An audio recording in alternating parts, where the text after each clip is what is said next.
Tamir, thank you so much for coming on. No worries. My pleasure. It's always, Thank good to talk to like-minded, go-getters. So You're based all the way in Australia. What part of Australia are you living in at the moment? I'm in Melbourne, so it's all the way down south. Yeah, You're self-proclaimed off-protocol director. What does off-protocol mean in your own words? no worries. I think off protocol really, it just means you're not on protocol. So the route you should have taken, the path you should have taken, the one people told you to do, the one, if everything went perfectly that you would have taken, unfortunately, you've taken the other path because that path was not, I don't know, it was not going to lead anywhere good. Like, for example, from my perspective, I kind of went a bit off protocol by just choosing film in general. Like my background, no one to my family's ever done anything remotely similar to film. Everyone's done more, typical careers that in programming, like engineering, things like that. And all power to them. Like my dad loves it. My mum likes it. I don't think she loves it as much as my dad, but I wouldn't be here. They wouldn't be able to immigrate to Australia without that. So yeah. Whereas because of that, I've had not really any connections or understanding of the film industry here, not just here, but just in general. Like no one's ever done this. So on protocol would have just been going down the STEM route, science, maths, which I felt pressured down just because when I was at school, that's just what was recommended, what people went down. A film was a bit weird, especially in my community. A lot of, like, funnily enough, quite a few do it, but they're all the weirdos. Like, only the weirdos do it. Generally, you're not recommended to do this because it's not an easy way to make money. There are easy ways out there. So that's the first part. The second off protocol part is once I entered the film industry, I didn't really go the standard route. The standard route is, you go to film school, you get an internship. That internship gets you into a studio, and that's great. It helps if if you've got connections in those studios and stuff. If your family owns them or something like that, or if you get lucky, which is all power to those. I know a producer who went down that route, just happened to be one of those three people that got that internship and now he's working there.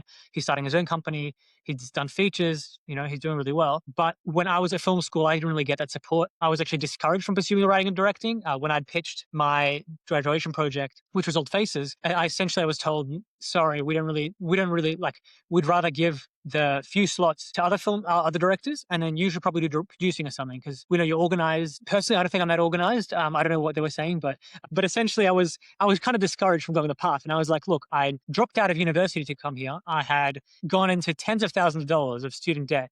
I'm not going to cash that in and do something I don't enjoy. And so essentially, I just dropped out, and then I decided to just go ham on the indie space, which was making a production company, using a production company to make money from commercials mainly. I did a bit of TV, mostly commercials, and then then saving that money and then investing in my own productions, independent productions, which was All the Faces, Someone Important, and they did very well. Someone Important went viral, 183,000 views online, and then All Faces was the one that actually got picked up by SBS, which is the biggest network in the Southern Hemisphere. So it got got it into streaming services and cinemas. It did really well. And honestly, I'm using that as my calling card to make that feature. So that's how I'm able to punch far. I'm able to punch above my weight as like a 23-year-old, someone who just turned 23 last week. Someone who turned 23 last week, I'm able to, usually they'd look at me and think, oh, you just finished film school. You're looking for your first production assistant, I don't know, like runner job. Whereas I'm trying to get a whole multi-million-dollar feature going, and I can do that because of going off protocol. Because as they say, you can either slowly climb a pyramid, and that's not guaranteed, or you could just put yourself at the top and build the pyramid all the way down. And that's what I've been doing. Wow, that's a TED Talk Yeah.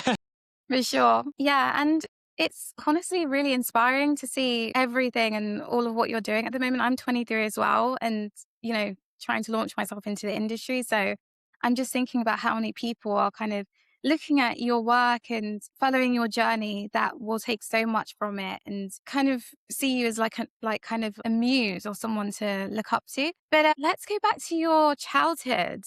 Did you always have film in your heart? You mentioned, kind of your family wanted you to go into STEM. What is your background? Yeah, no problem. So honestly, I didn't get quote unquote interested in film as early as most people. Most people made stop motion movies with their Legos, and then I don't know, like kind of started early. With me, I was very creative from a young age. When I was actually 2 years old, my parents and I moved to Taiwan. Funnily enough, my dad's just did that for work. I think he worked for Samsung or something like that, or I don't remember actually what he worked for, but essentially for a couple of years, we lived in Taiwan. And so I started learning Mandarin Chinese, quote unquote, my first language at the age of 2. And a year in, I won like a year or two in, I won a storytelling competition.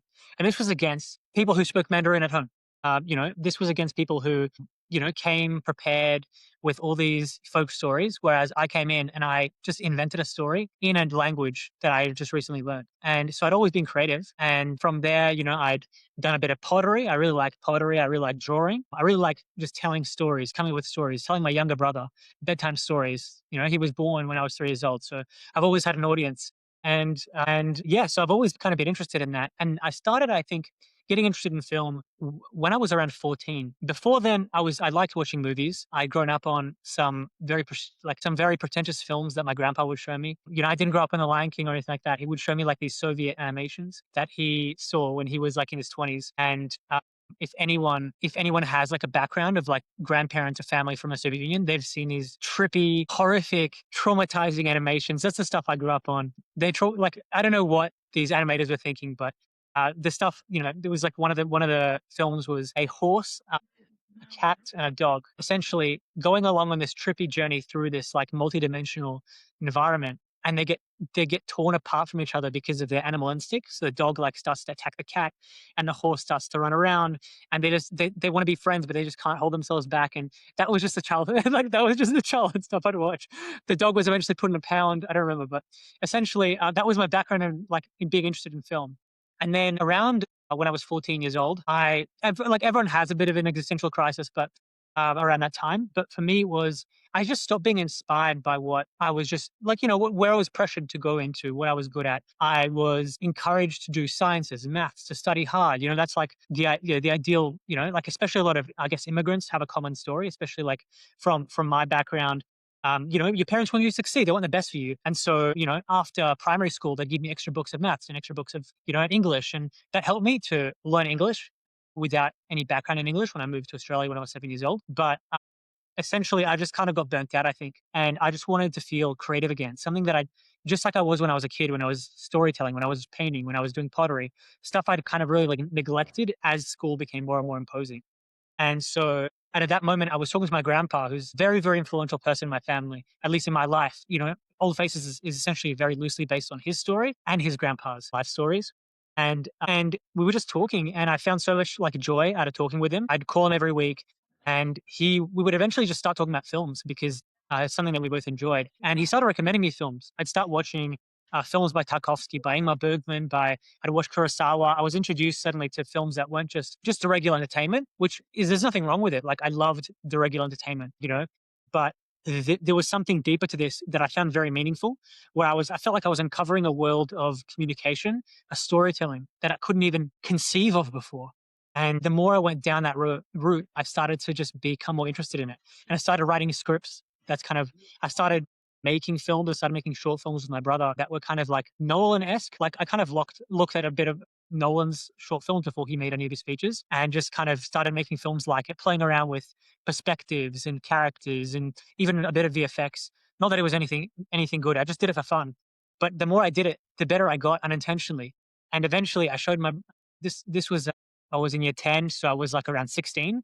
I'd written a few like scripts that I'd say are pretty bad, and I'd played around with a few short films. Then I finally wrote a script, and I was like, "This is actually pretty good." So I showed it to a friend of mine who was pretty much a cinephile since before he was born. He'd been collecting figures when he was like 5 years old. He'd been watching films. He'd been writing them. He'd been making them. He was quote unquote far further ahead of me in that development wise. He looked at this, he read it, and he's like, "Dude, this is a masterpiece. You should make this." And look, I haven't read that script since then. I don't know if it was a masterpiece, but I reckon it was very good for where I was. And it just, that feeling that like someone recognized that I'd written something that was unique, that was engaging.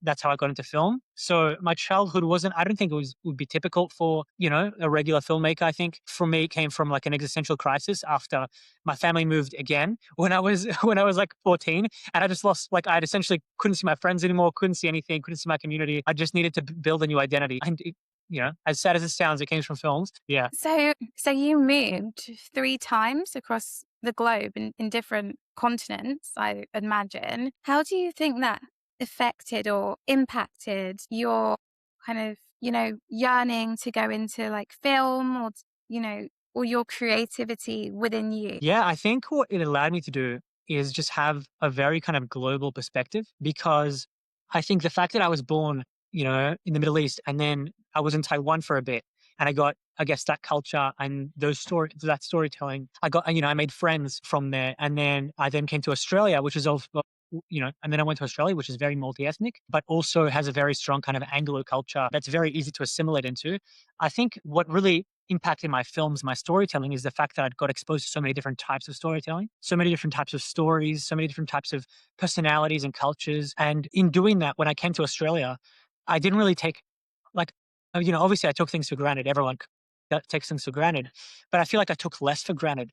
Uh, I would read books, for example, that were assigned to us at school, and I'd be like, these books are very one note. They follow a very similar structure. They tell very similar stories. Hearing stories, like, for example, Eastern stories are structured using the four-act structure, which the West is very unaccustomed to. That's why Parasite was so mind-blowing to a lot of people, because they'd watch it, they're like, oh, this is a story about a family trying to make it in a very hard world, and then they've got a goal. Now they're going to butt their heads against the family that is hiring them, and then they're going to get what they want. And then all of a sudden, another family pops into the picture. It's completely out of left field for a Western audience. Whereas for an Eastern audience, you would look at it and you're like, this is the four-act structure. Like, there's a twist in the middle. There's always a twist in the middle for something you never saw coming. And then it all comes together at the end. And that's why I think Parasite, no joke, I think it won Best Picture, because it was so refreshing to people. But for Koreans, they would have seen it and they would be like, yeah, like, most stories are structured this way. And I got exposed to a lot of that storytelling. And then I got exposed to even like Slavic stories, because my family speaks Russian, even though we're not Slavs. We speak Russian because of that experience in the Soviet Union. And there's like, Slavic storytelling is on a league of its own. It's kind of similar more to, I think, Eastern storytelling than Western storytelling, but it's also kind of got that kind of medieval fairy tale structure as well. So it's kind of like a funny combination. And so in doing that, I think I was able to, that's really influenced my ability to write storytelling. Sorry, it's influenced my ability to write stories and come up with films. And it's allowed my ability to come up with film ideas that I genuinely think are pretty unique and that have entertained people, that have moved people in ways that they previously didn't really expect.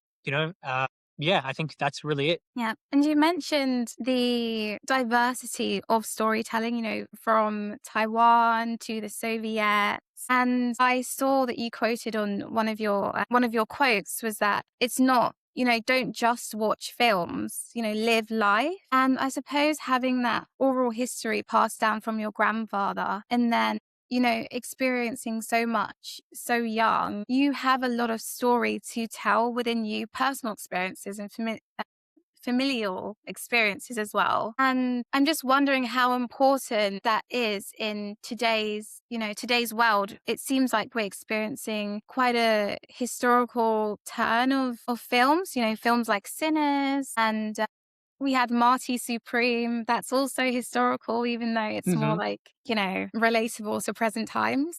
Yeah. And people really enjoyed those, and they were very unique films. And watching your film, Old Faces, it really reminded me of those films. It's very different. The sound design, the color scheme. Yeah, you really felt immersed within the movie. I'm glad. I'm glad, like, you came across that way. But yeah, I think, as you mentioned, right, we're living through um, kind of a very interesting time where I think because of the internet, we're entering. It's really weird because of the internet. Everyone's very atomized. They're in their own little world. But at the same time, we're part of a monoculture as well, because the internet, especially short form reels and this kind of stuff, it dumbs us down. It makes us react emotionally to things very quickly. It prevents us from actually exploring the world, because the algorithm literally feeds you more of what you have. And so I think the reason why we see films like Sinners and Mighty Supreme is because we're yearning for, and why we're making them is because we're yearning for not an escape, but we're yearning for that novelty of experiences. We're yearning to be outside of a world that's literally imposed on us. Like, we're literally like, you don't choose what you watch anymore. It's literally fed to you. So by these films taking you out of that world, out of this world, and then putting you into an environment that's fresh, that's different, but allows you to understand yourself better. I think that's the purpose of art. It's to bring you out of your comfort zone. It's to make you live. It allows you to experience life and perceive it in a whole new way, and be grateful for that. And then, take that to your grave and say, like, wow, I'm really glad I lived life because I got to experience so much diversity in it, so much depth. Yeah. Yeah, and as you were saying, these films kind of transport us to another world, so we're able to understand people a lot more and just kind of, different cultures. And I think one question that I kind of had for you is you mentioned that there isn't really kind of, with the Marvel movies as well, there seems to be like just movie, movie, movie, and it just seems to be all the same. It's quite flat at the moment. Hmm. So do you think that, historically inspired films and will kind of help to pull us out of this kind of sphere that we're in that just keeps, it seems like we're kind of trapped? I definitely think so. Look, I have a strong bias towards history because I actually Me did drop too, I out must of. say. Yeah, I love history. Most of that bookshelf behind me is history. Oh, wow. It's just one of my main interests. And I actually dropped out of an anthropology degree to do film. And so, look, I have a bias towards history. I think it's the greatest story ever told. I think it's just unbelievable the stuff you find, the deeper you go. Like, I think the other day, last week, I watched a 2.5 hour YouTube video, which was a animated rundown of every battle or just the whole process of the civil war between Octavian and Mark Antony. And the stuff is so sad. Like it literally moves you to tears. Like the stuff that ended up happening with Mark Antony and Cleopatra it's just so tragic because history has, you can as a writer of something fictional, you can be as creative as you want, but no matter what, it's going to come from you. You're going to write yourself into it. Whereas with history, you've got all these strong personalities. Like you've got Octavian, who's probably one of the greatest politicians of all time. Like he just knew how to play politics, and he had the best, one of the best generals of all time with him, Agrippa. And he was up against Mark Antony and Cleopatra, who were both incredible geniuses, but they just had to have been against two slightly bigger geniuses in their ploy for world domination. And to see it fall apart piece by piece when everything could have gone right is just so sad to see. And like to write that into a film, if someone wrote that and it was complete fiction, they'd be the greatest screenwriter of all time just off the bat. Whereas that's probably not even like that's probably just one out of hundreds of stories that are just as moving, like the collapse of the Aztec Empire. How a group of 500 Spaniards just destroyed an empire of like 6 million over just the most like it was just the most detailed, incredible story where they had traders on the Aztec side who had their own motivations, and it's just like it's like an opera. Like there should be an opera about that. I haven't, I don't know that I haven't listened to too many operas, but that's like history is very operatic. And, film is very much, I think, similar to opera and where you've got acting, you've got writing, you've got music, it all comes together. So I think history is just an unbelievable source of inspiration. It doesn't have to be. I think some of the best films of all time aren't historical films, whilst some are. I love Ran and stuff like that. But a lot of non-historical films, for example, sci-fi, are some of the best ever. Think about Solaris and Stalker and 2001: A Space Odyssey and, all those films. And just, general dramas like, I don't know, let me think, The Seven Beauties, And so it's like, those some of my favorite films, but I think history is just an ingenious source. Like it's so easy, it's so good. You'll never run out of inspiration. That's where I draw most of my inspiration from. I mean, Alien is an amazing movie and it's not Hmm. based on history, it's sci-fi, right? Exactly. Yeah. But also, if you look at, folks, I'm going back to Marvel, but if you look at Black Panther by Ryan Coogler, he's said that it was loosely kind of based on Toussaint Louverture, the Haitian kind of revolutionary. So Hmm. even though people wouldn't really like guess that, but I guess it has ways of kind of slipping into storytelling, even though we might not even like realize it, which is, it's amazing how it can Definitely. inspire for sure. Yeah. Yes. No, and even fiction, like I think you never like no matter what you come up with that you think is 100% original, you're inspired by something. And history can be that, reading fiction can be that. Like I always try to read as much as possible.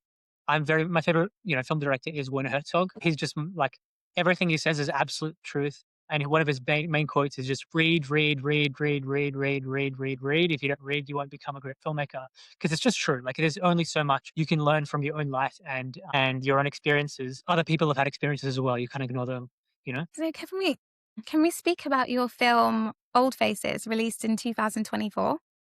Hmm. So correct me if I'm wrong, if I get any facts wrong, but it's about a Jewish Soviet prisoner, a Russian Jewish Soviet prisoner who's looking to find his children, and he wakes up and ends up in modern day Australia, which is it's a very unforetold story. It's very different, So how did this, I know you said it was inspired by your grandfather's story, but how did kind of delving into this story, what was it really like? Because it's so personal to you. And what kind of responsibility did you feel telling that story? How did your family Def react to it? Yeah, I mean, I think I'll start on the responsibility part because making that, I think, I felt like I had a huge responsibility. I think I had a huge responsibility because I think like the like the Soviet Jewish diaspora has had such an interesting history. It's so detailed. It's so fascinating. And we've had such a huge contribution to the world as well in terms of like editing. Where does editing come from? Sergei Eisenstein, he was a Soviet Jew. He invented montage, things like that. He made Battleship Potemkin. That's just one example out of many. You can look at science and just beyond that, obviously, like it's a very detailed history. But beyond any of that, like any of these, whatever achievements that have been done, it's been a very, very sad story, but also really great, like a triumphant story. And you can't have one without the other. For example, I think when the Holocaust happened, everyone was really surprised that it happened in Germany. They expected it to actually happen inside the Russian Empire because Russia had already been going in that direction. For example, around the 1900s, there was a group called the Cantonists. And so the Russian Empire would literally raid Jewish villages and take the eldest son out of every family and forcefully enlist them into the army. And they would use them as their like disposables. And so when they were invading the Caucasus and genociding people there, they would use these Jewish soldiers and they would just like get a platoon of these Cantonists, just like and just charge just charge the mountain people, and then the Russian army would follow, and then kind of take over. And it was just like an endless story like that. We weren't allowed to own property. We weren't allowed to do like any jobs other than like these specific trades, and that's why there were quite a few Jews actually involved in the revolution because they were just sick of that system. And then and so like it's just a very kind of endless history where of displacement and all that stuff. And then the Soviet Union promised to be a solution to that, but it really wasn't. In fact, Stalin actually planned a genocide that was almost going to happen, but then he died the month previously. So it's just a big stroke of historical kind of luck, I guess. And during that, actually, on your passport, you'd have your ethnicity. So everyone had it. Everyone would have a passport, and your ethnicity would be on there. So, for example, your ethnicity could be Slavic, your ethnicity could be Ossetian or Georgian or Armenian or Jewish. And if your ethnicity was Jewish, you'd be barred from university for a lot of the times. There was a 2% quota. You couldn't have more than 2% Jewish students in there. And that's how my great grandpa wasn't able to become a pilot. He really wanted to become a pilot, but he was barred from university. And so it was just a common thing. And so it was just like an endless kind of like a situation. And so as we've kind of like, as there was a huge refugee wave out of the Soviet Union as a result of that, and that's what my family was a part of, that history has been mainly forgotten because a lot of the community has been like, we just want to forget everything. We just want to start afresh. We want to start, off a we want to start from a, fresh start, get good jobs, live in a good area, encourage our kids to get, to study and to do well. And none of this is being talked about. And the only times I'd really hear about stories, the only time I'd hear these stories from my grandparents would be when like they're talking amongst this, like when they're talking amongst themselves. They wouldn't actively pass it on to me. And one day I was listening to my grandpa, and he just mentioned that his grandpa was in the gulags. And I was like, wait, what? I didn't even know about this. And and as I kept asking him, he would say, yeah, he almost killed himself. He thought his wife was killed in the purges, and so he tried to commit suicide. And he just lost all hope. But he was eventually, like, he was freed eventually, not sure how. But yeah, that was kind of like a family kind of memory. And I was like, that's insane. And so as I was reading a book called The Gulag Archipelago by Solzhenitsyn to understand what it would have been like, I was like, this is such a powerful setting because it's like a parallel universe where you're like the rest of the universe is gone now. You're in this cage and you know that you're going to die. So nothing else exists. And you wouldn't know what's going on with your family. Like my grandpa's grandpa did not know what was going on with his family. He didn't know where they'd end up. He didn't know where they were moving and none of that. And so I was just kind of combining. And as I was thinking about Gulag Archipelago, my family history, just a story came to mind where my grandpa's grandpa, he's stuck in the Gulag, but he just somehow, magically time travels and he finds out what's going on with his family. He finds out where it all goes. And because it's so easy to let a bad situation, like a bad reality, feel like it's the only reality.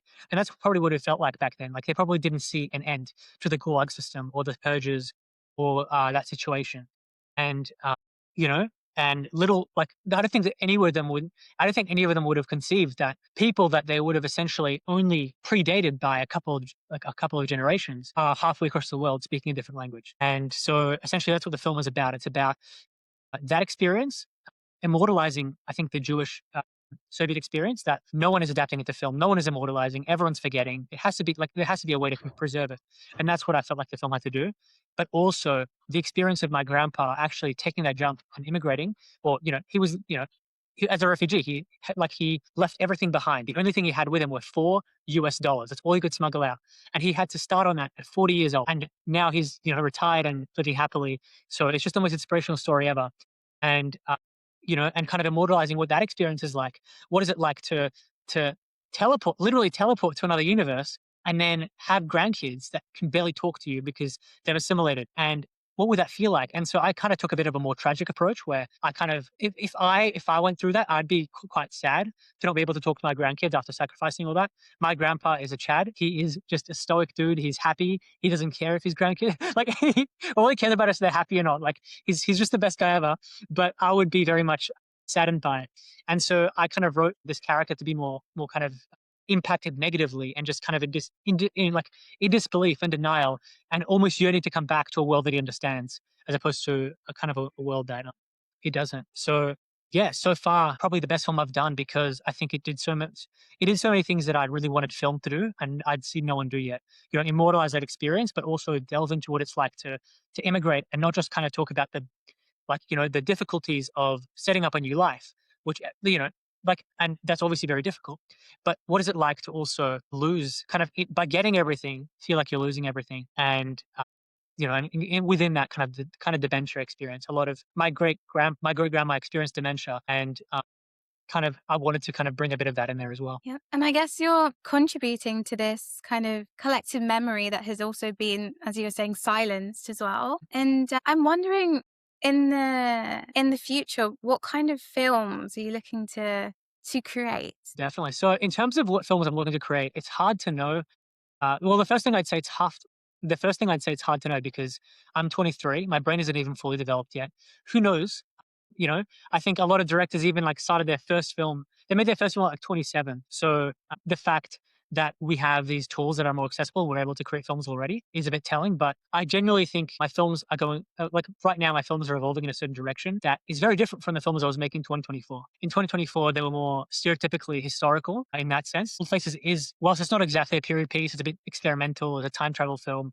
It's a bit of a drama. It's more traditional historical. I did make one like that last year, a Titanic film that still hasn't been finished yet just because of VFX. VFX is taking a while, but it's going to be more kind of the same vein as Old Faces, and there will be time travel in it as well. So spoiler alert, but it's a bit different from Old Faces. But I think it's kind of entering a bit of a more, how should I say it? Like it's finding a more kind of right now. I'm in a new phase where my films are a bit more kind of tender. For example, Tala, which is a film I really, really want to release. Like, it's the baby film that I've been teasing out. It's the one with VFX shots and the animation and all that. I think it's going to be my most meaningful project once it comes out. It's going to slightly beat Old Faces because whilst Old Faces is adapting history, Tala literally is immortalizing it because I'm using actual testimonials from people who've lost a friend in a bombing. And I'm interweaving that into the film. And the whole idea of that film is losing loved ones in war in the Middle East, especially kind of innocent civilians and whatnot. Even just losing anyone is hard. But I think a lot of the time is you lose people at the exact worst time in your life. And that film is about a mum who loses her husband just as she's about to give birth, essentially. And the child is entering the world without his father. And it's from the perspective of it's kind of mainly from the perspective of the unborn child, where you hear the world outside, people, telling the mum, oh, we're sorry that this happened. We actually made a little video about your husband. Here it is. She gets to hear some testimonies, and you have to piece together as someone who's kind of watching, who's kind of coming into that world just as a baby is. And I think it's not something that a lot of people talk about because there's a lack of those stories. There actually is not a lack of those stories. There's just so many of them. For example, I've worked with Iranians and Moroccans, all kinds of people in this film, and Yemenis, and they all we wanted to be part of this film because I know exactly who this film is about. I know that person. But at the same time, no one really makes a film about it because it's such an emotionally loaded kind of topic that it becomes political easily. And when you make it apolitical, that's how you create empathy. Like, for example, one of my favorite war films is Wars with Bashir, which is set during the first Lebanon War, I think so. It's animated, and then kind of spoiler alert, it goes into live action at the end where you actually enter the war in kind of a documentary kind of aspect. And there's no bad guy in that. Everyone's a victim, soldiers from both sides, civilians from both sides. Everyone's a victim because at the end of the day, wars are created by people you've never met. They're just created by people who are leading countries. And it doesn't matter what side you're on, you're just kind of in this situation. I think even in that war, it was a civil war, I think in Lebanon, and then just countries around it got involved and they backed the wrong side. And then there was like a little bit of like ethnic cleansing going on inside of Lebanon from within the Lebanese. So, and then the other countries were like, wait a second, we didn't know, like, whoops, like now we're implicated in this because we didn't know that, we didn't know this was going to happen, but they kind of stood by and did nothing where they could have potentially intervened. So it's just like, there's so many of these stories and I'm going in a more tender direction where I want to tell more of those kinds of stories because because I think it's just over politicized and there isn't empathy being created. Like even recently with the Iran war and the Gaza war and all kinds of stuff, there's just a lot of politics surrounding it, a lot of campaigning. And I just think, guys, let's step back. We're all humans and let's just really understand the people that are experiencing this. Let's get to know them. Let's get to know their names. Let's get to know what they're actually saying. And that's what this film is about. So, yeah. And then also at the same time, I am making a feature, and that one is in a similar vein to that, where I'm involving real people that have experienced the situation. And it's a woman who was she was imprisoned in Iran for 3 years, essentially as a complete innocent. She was actually Australian. She went to Iran when Barack Obama opened up Iran for a little bit for a seminar because she was invited by a university. And then the secret police essentially just took a hostage and held her in prison there for no real reason, mainly just to hold her as a hostage so they can swap some people out of Australia. So out of Thailand, and then they used Australia as a mediator just to kind of really use her as bargaining chip. But unfortunately, the person in charge of her case fell in love with her. So he tried to keep it there as long as possible and kept canceling all the hostage deals. At the same time, his own wife was also assigned to the case. So he was doing this under his wife's nose. And it was just like a horrific situation. And it's also like a crazy thriller. Like the chess game that had to be played between him, Kylie, the main character, and the wife.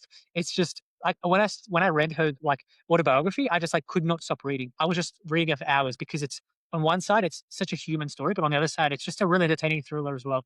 So that's what the film is about. And I'm just kind of going in that more tender direction where it's really just about empathizing with these stories that not really a lot of people are hearing about, but they're kind of coming at you in not like I'm not trying to make them in a pretentious way where they can be entertaining as well, where you can watch them and be gripped and just kind of entertained by the narrative and the characters and motivated by it. It's not just kind of like it's not just like a I don't know, it's not a documentary per se. It's much more of like a narrative film. It has the benefits of narrative film. I think it's incredible at such a young age that you can really hear the passion in your voice and the love for like people's stories and this kind of it seems innate, this creativity within you.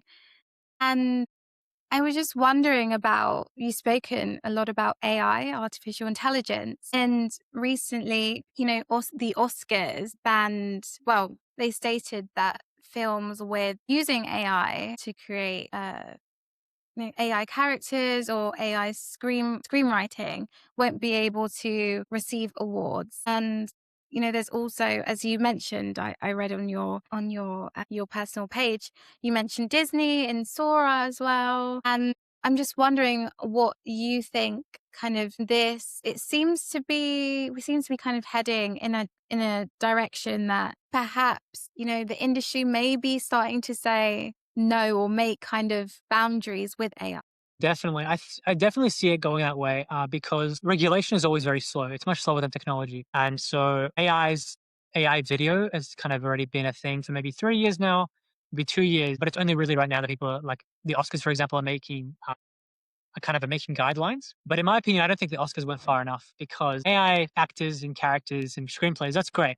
That's a great step. But I think the problem with AI isn't necessarily that like it's taking jobs. Obviously, that's a really bad thing because it prevents people from being creative and doing that. But I think the worst thing about AI is that it takes creativity for granted when I think it removes the entire need to be creative and it removes the entire need to be human while creating art. Because I see a lot of these people just trying to use AI in some way. Maybe they're trying to use a bit of VFX. Maybe they're trying to do a bit of animation with it. And I look at it and I'm like, this is not worse. Sorry, this isn't better than what a human could do. It's just they're using AI to do something a human could have done already cheaper. So what it's doing is it's removing humans for no reason at all. Like humans could do it. Like if AI could do something humans couldn't, maybe there's a case there. For example, it's helping a lot. And I know that it helps a lot in post-production to do keyframes. So for example, maybe if your green screen is off and you made a mistake with it, using AI to just kind of make a part of the green screen greener, I don't see a problem with that. It's helping people be creative. It's making creativity happen faster. But when you use it to do animation or when you use it to do VFX, essentially what you're doing is AI is going into the history of the internet. It's copying something someone has done. It's retrofitting it into your project. And so what that does is you've done nothing new. You've taken from someone and where you could have been creative, where you could have you wanted to make a monster, you could have done some concept art and create a really nice idea that aligned with some of the themes in the story. And then all of a sudden you could have brought in a puppeteer and tried something practical because you wanted to make it feel gritty and lived in.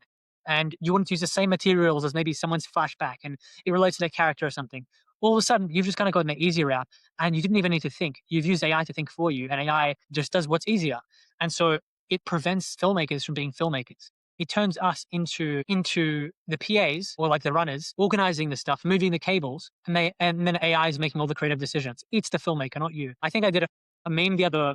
I think I did a meme the other week that where it's like the like the meme of the girl this is so immature, but do you know the meme I'm talking about? No, I don't think there's Yeah. so many. Yeah, I did a meme like a bunch of like a while back because I haven't done a lot of memes. But I thought I thought it summarized my thoughts on AI very, very well.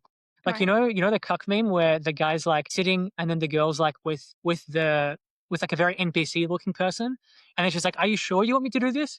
Essentially what I did was I made AI, the NPC looking person, and then the guy sitting there as like a filmmaker, and then the girl as like, what's it called? Like AI, like a film, sorry, like your film. And so I'm like, this is what filmmakers are doing. They're essentially just handing a film to AI to do whatever it wants with it. And they're just sitting back and watching and doing nothing. And so that's why I think the Oscars weren't far enough because they haven't removed AI from creative decision making. They just removed it from some of it. They haven't removed it from VFX and, like production design is so important. But, Ben Affleck wants to get rid of that entire industry. He wants to get people in front of a green screen and then have AI create the backgrounds for all his films. And now, I mean, production design is so important. Like, for example, with Leviathan, the Titanic film, we actually recreated a watch that was on the Titanic, a unique piece. And I spent way too much on the budget on it. And that was I think that's going to add a lot of character to that film. Same thing with Old Faces. The fact that we use real like family artifacts and heirlooms inside of that film made it feel so much more lived in. It did feel like a bit of a time travel experience because we're taking in objects that existed back then, having them back then, having them now. And AI is not going to do that because it doesn't have life experience. It's not a real thing with tangible history. So that's my thoughts on AI. It's not just because I'm afraid that it's going to take my job or whatever. Like I think it's just I think it's a moral problem. It's like, yeah. And then there's also like the dangers, like as you were saying, the ethics of AI. And a lot of actors now are kind of standing up to this and saying, we don't want the public to be using our image or our voices like this without consent. And I believe Netflix is releasing a movie next year that they're currently filming in Europe, and it's very anti-AI leaning. Mhm. So it's interesting. I'm just kind of sitting back and kind of watching this all play out, which Yeah. is like, yeah, but we've kind of gone over it. But I must say, it was absolutely, we could literally talk for, I feel like for Yeah. hours, but it was so lovely to speak to you, Tamir, and I'm so excited to see you win that Oscar. You're going to do it, honestly. Thank you. And I know you're going to do it. So, yeah, and I'm just excited to keep up with your journey. Thank you. And likewise, I'm keen to see what you end up doing as well. Thanks. Yeah. But no, it's an exciting time. I think, the fact that, you reached out, you put this all together. I don't know. I don't think I was that responsive. I'm not going to lie, but like, you're You're clearly a good. go-getter. You clearly, you're thinking about the right things. And I'm sure you're, behind the scenes, you're also doing a lot of creative work as well. So no, legends recognize legends, as they say. I appreciate that. That's very nice. Well, thank you.